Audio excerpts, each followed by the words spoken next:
you today's lecture of English Honeydew, the tsunami, second part.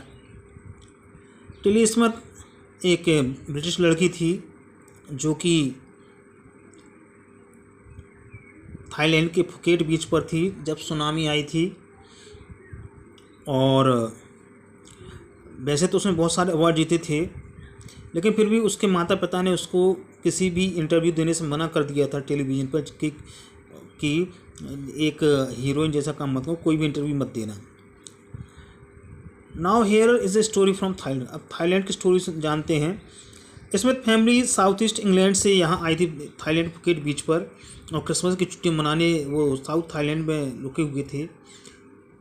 Tilly Smith एक 10 साल की लड़की थी, स्कूल में पढ़ती थी। उसकी सिस्टर 11 साल की थी और उनके माता पिता पेनी और कॉलिन स्मिथ थे। ये 26 दिसंबर 2004 की बात है जब एक बड़ी सुनामी लहरें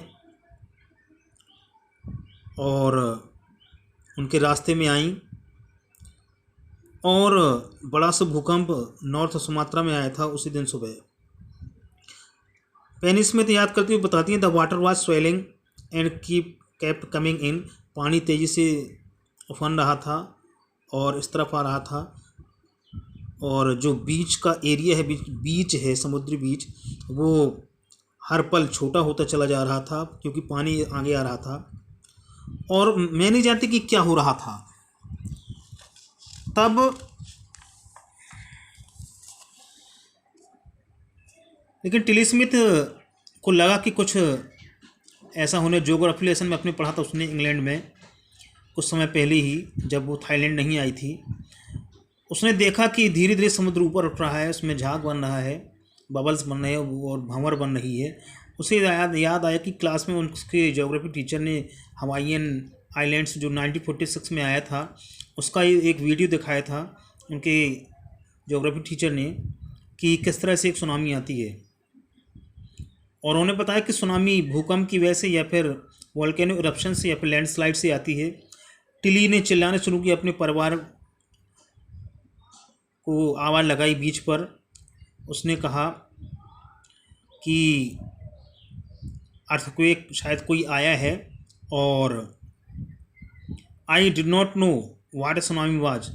पेनी ने कहा कि मुझे नहीं मालूम कि सुनामी क्या होती है, लेकिन मेरी लड़की जो बहुत डरी हुई थी उसे देखकर लगता था कुछ बुरा होने वाला है। टिली के माता पिता ने टिली को और उसकी बहन को अपने साथ में लिया। बीच से लेकर वो भागे और होटल के स्विमिंग पूल की तरफ भागे। वहाँ से वो लोग और भी लोगों को उन्होंने साथ में लिया, और उनके पीछे भी समुद्र की लहरें बढ़ती चली आ रही थी। उनके पिता बोले भागो, और पूरी फैमिली ने होटल के तीसरे फ्लोर पर शरण ली। और सुनामी में वो बिल्डिंग मजबूती से खड़ी रही और वो बिल्डिंग नहीं गिरी। अगर वो बीच पर होते तो शायद आज भी जिंदा नहीं होते। The Smith later met other tourist. बाद में स्मिथ फैमिली दूसरे टूरिस्ट से मिली, जिनमें से किसी ने अपने परिवार को खो दिया था, और उन्होंने टिली को धन्यवाद दिया और